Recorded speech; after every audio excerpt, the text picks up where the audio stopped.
Assalamualaikum warahmatullahi wabarakatuh.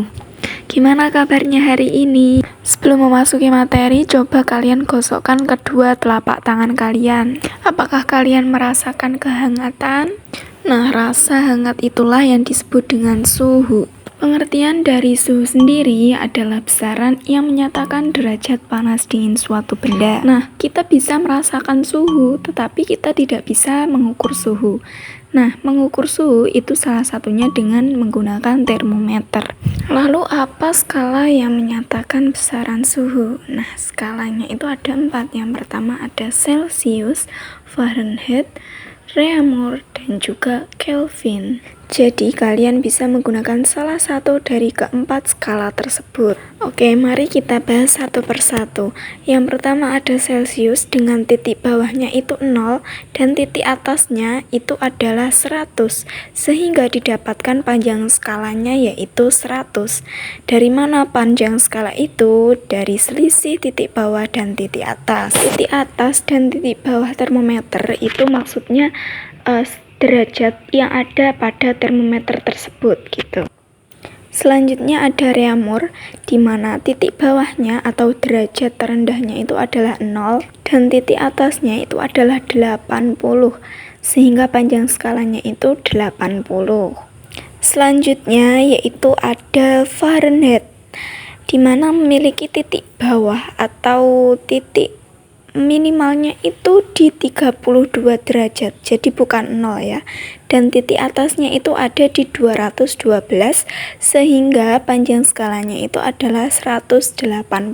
Selanjutnya ada Kelvin, di mana Kelvin ini merupakan satuan SI atau internasionalnya, memiliki titik bawah itu 273 dan titik atasnya itu ada di 373, sehingga panjang skalanya itu adalah 100. Nah, apa sih fungsi dari panjang skala itu? Nah, panjang skala ini nantinya itu dibandingkan atau dibuat perbandingan untuk menentukan rumus-rumusnya. Nah, sehingga diperoleh perbandingan Celsius banding Reaumur banding Fahrenheit banding Kelvin itu 5:4:9:5. Dari perbandingan itulah ditemukan rumus-rumus berikut. Misal dari Celsius diubah ke Reaumur, itu rumusnya 4/5 kali TC. TC itu adalah derajat Celsiusnya. Begitupun rumus-rumus yang lainnya.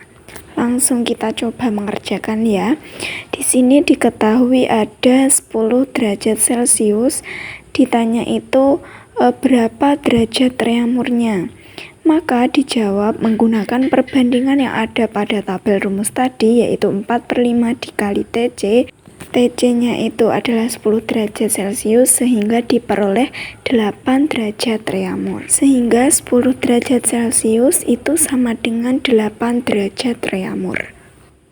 Selanjutnya adalah kalor. Apa sih kalor itu? Jadi kalor itu adalah energi yang dapat berpindah ataupun dipindahkan dikarenakan adanya perbedaan suhu. Jadi kalor itu adalah perpindahan suhu.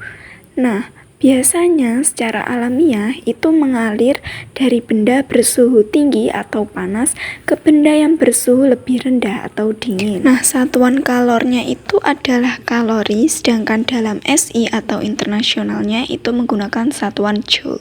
1 kalori itu sama dengan 4184 joule. Nah, kalor itu berpindah. Nah, proses perpindahannya ini ada 3.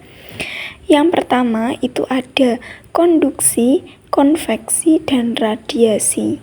Yang pertama ada konduksi.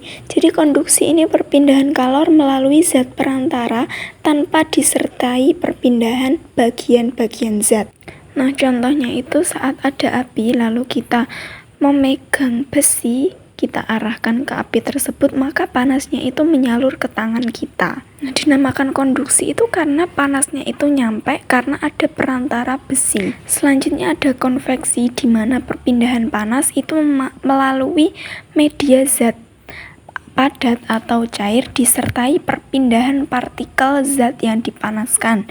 Nah, contohnya itu ketika kita merebus air, panasnya itu nyampe ke atasnya air tersebut karena dari partikel yang dipanaskan, air yang di bawah itu pindah ke atas atau muter ke atas sehingga panasnya itu rata dan bisa mendidih.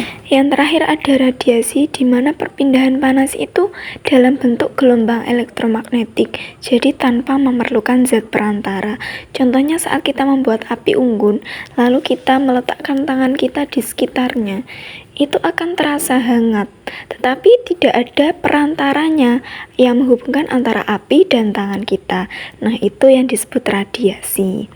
Jadi bisa kita simpulkan kalau konduksi itu ada zat perantaranya, kalau konveksi itu perpindahan partikel zat, sedangkan radiasi itu tanpa zat perantara. Jadi dalam bentuk gelombang elektromagnetik. Cukup sekian untuk materi kali ini, kurang lebihnya mohon maaf. Wassalamualaikum warahmatullahi wabarakatuh.